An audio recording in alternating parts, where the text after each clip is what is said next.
नमस्कार दोस्तों, मैं हूं श्याम सुंदर और इस वक्त रात के 9:15 बजे हैं। हम लोग हिमाचल प्रदेश की एक खूबसूरत वादी में एक छोटे से गांव में मौजूद हैं। आमतौर पर पहाड़ में दिन जल्दी शुरू होता है और जल्दी ख़त्म हो जाता है, लेकिन आजकल इस इलाके में एक आंदोलन है, एक उत्साह है, एक चर्चा है, जिसकी वजह से कई बार इन गांवों में देर शाम तक लोग जागते रहते हैं, चर्चा करते रहते हैं। जिस गांव में मैं मौजूद हूं, इस गांव का नाम शिल्ला है, कुमरऊ पंचायत है, तहसील है, कुमरऊ तहसील है, ज़िला सिरमौर है और इस इलाके को आम तौर पर गिरिपार के इलाके के तौर पर जाना जाता है, क्योंकि ये गिरी नदी के पार है। ये मसला क्या है, क्यों लोग देर तक जाग रहे हैं, क्यों लोग उत्साहित हैं, इस पर बात करने के लिए मेरे साथ कुंदन सिंह शास्त्री मौजूद हैं।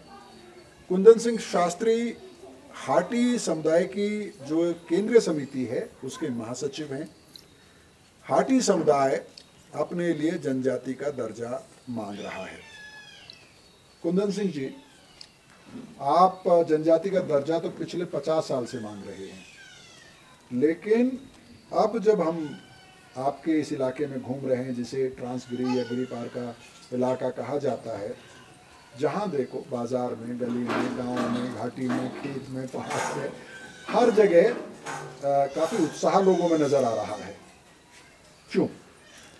इसके दो कारण हैं। पहले तो मैं आपके चैनल का बहुत बहुत आभारी हूँ कि हमारे पूरे गिरिपार क्षेत्र का आप भ्रमण कर रहे हैं और हमारी संस्कृति की जो मूल चीज़ें हैं वो आप कवर कर रहे हैं। दो बातें बड़ी विशेष है कि हमारे पड़ोस में हमारा अब उत्तराखंड का जौनसार बाबू एरिया पड़ता है।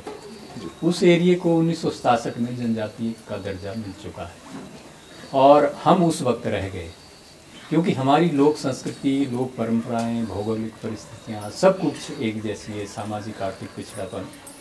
तो जब उनको 1967 में मिल सकता है तो हमारा भी अधिकार है कि सारे पैरामीटर हम जब फुलफिल करते हैं तो हमें भी ये जनजाति का अधिकार मिलना चाहिए। उसके पीछे हमारे दो मकसद है। एक तो विकास की दृष्टि से गति आएगी, लेकिन जो सबसे सर्वोपरि बात है वो है कि हमारी संस्कृति जो हमारे पास सबसे अच्छी और समृद्ध चीज़ है जी, वो संरक्षित होगी और उसका संवर्धन भी होगा। अब पिछले 55 सालों से हमारे जो पूर्ववर्ती लोग रहे उन्होंने इसकी शुरुआत की, हमने इसको आगे बढ़ाया। अब और जो हमारे से अगली पीढ़ी है, युवा पीढ़ी जिसको हम बोल सकते हैं, वो इसमें और आगे हमारे साथ जुड़ते हुए अब संघर्ष की स्थिति में आ गए हैं। उसके दो कारण हैं। पहला तो ये कि हमारी कागजी सारी पूर्ति है, जो लोकल कमीशन के पास पैरामीटर है, जिस आधार पे एथनोग्राफिक सर्वे होना चाहिए था, वो फुलफिल हम करते हैं। दूसरा, एक जन आंदोलन का रूप देना किसी भी बड़ी उपलब्धि के लिए बहुत आवश्यक है। तो इस चीज़ को हम एक अपनी उपलब्धि मानते हैं कि हमारा गिरिपार क्षेत्र का गांव का, चाहे कोई महिला है, चाहे युवा है, चाहे बुजुर्ग है, यहाँ तक कि बच्चे भी इस अभियान से अब जुड़ चुके हैं। हाटी मुद्दे को अपना एक स्वाभिमान का मुद्दा मानते हुए इस स्टेटस को लेना चाहते हैं और इसी चीज़ का आग्रह हमने सरकार से किया, हिमाचल सरकार से। हिमाचल सरकार के जो वर्तमान मुख्यमंत्री है माननीय जयराम ठाकुर जी, उनके हम बहुत आभारी हैं। उन्होंने हमारे इस मुद्दे को बहुत गंभीरता से केंद्र सरकार के साथ उठाया और जो हम बहुत बार हमारे इस मुद्दे पे जो आपत्तियां लगती थी आरजीआई के द्वारा, तो अब दोबारा से जो नोडल एजेंसी द्वारा यहाँ गिरिपार क्षेत्र का पूरा सर्वे और एथनोग्राफिक सर्वे रिपोर्ट सबमिट की गई है, उस आधार पे अब हमें आरजीआई से स्वीकृति मिल चुकी है और हम हिमाचल का एक अलग ट्राइब के रूप में हमारी अब पहचान बन चुकी है। अब अगला जो इसमें काम रह गया है, अब है संवैधानिक प्रक्रिया पूरी जी। मैं उसी पे मैं जानना चाह रहा था कि जौनसार के इलाके में जब जनजाति का दर्जा मिला था तो उस वक्त में व्यवस्था थोड़ी सी अलग थी कि अगर मैं सही हूँ तो आर्टिकल 342 संविधान का जो आर्टिकल 342 है उसके तहत गवर्नर रिकमेंड करते हैं और राष्ट्रपति घोषित कर सकते थे, लेकिन अब संसद से अप्रूवल की ज़रूरत होती है, ऑर्डर को संशोधित करना पड़ता है, कॉन्स्टिट्यूशनल ऑर्डर जो होता है। तो संक्षेप में मुझे बताइएगा कि क्या अब आप पूरी तरह से आश्वस्त हैं कि जो भी कागजी कार्रवाई है, जो भी रिपोर्ट, सर्वे, अध्ययन है, वो सब फुल प्रूफ है और अब पार्लियामेंट में आएगा और आपको जो एक कॉन्स्टिट्यूशनल सिक्योरिटी मिलती है, एक जो संवैधानिक सुरक्षा मिलती है, किसी भी जनजाति को अधिकार मिलते हैं, वो आपको मिलेंगे। इसमें 4-5 प्रमुख चीज़ें हैं जो पूरी होनी चाहिए। पहली है केंद्र स्तर पर जो एसटी कमीशन है उसकी रिकमेंडेशन जो हमें 79-80 में मिल चुकी है। उसके बाद है प्रदेश सरकार का समर्थन जो यहाँ से कई बार यहाँ से रेजोल्यूशन पास होके गए हैं। 2002 में विधानसभा में संकल्प प्रस्ताव हुआ, फिर आगे जब इसकी नई सर्वे हुआ तो 2016 में मंत्रिमंडल से पारित होके गया।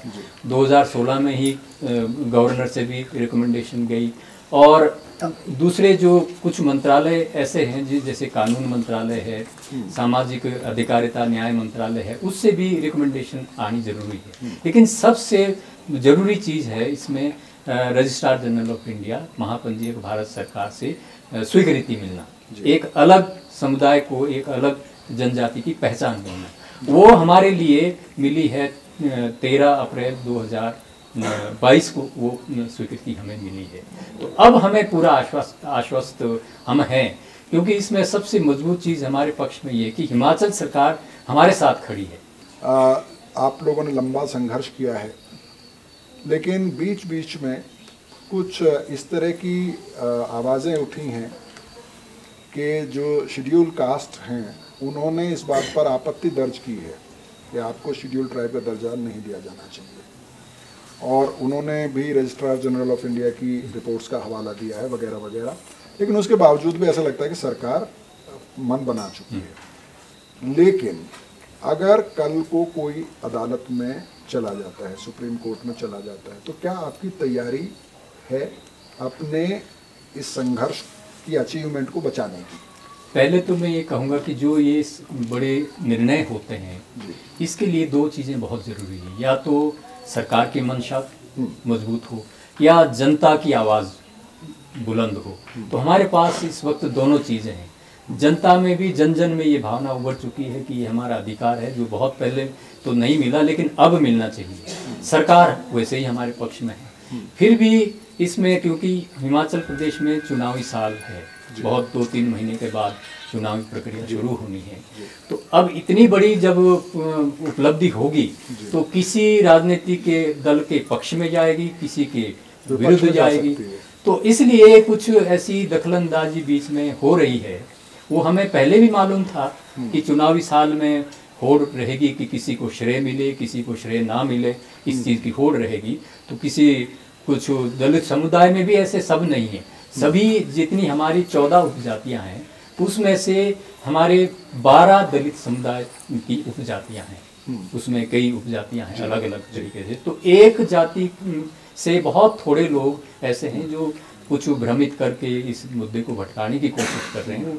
हाई कोर्ट में भी उन्होंने अपील दायर की है, लेकिन हम आश्वस्त हैं क्योंकि हमारे कागज मजबूत है। तो आपको ये लगता है कि आपने ज़मीनी काम किया हुआ है और ऐसा कुछ नहीं है जिससे आप कोई आश्चर्यचकित हो या कोई अचानक किसी ने कुछ ऐसा कर दिया? आपको अंदाज़ा था कि इस तरह की दिक्कतें आ सकती हैं।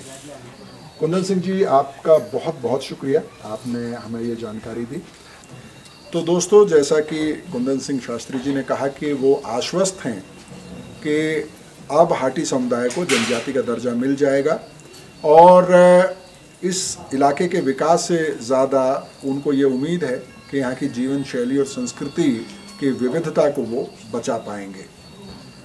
हाटी समुदाय एकमात्र समुदाय नहीं है देश का जो जनजाति का दर्जा मांग रहा है।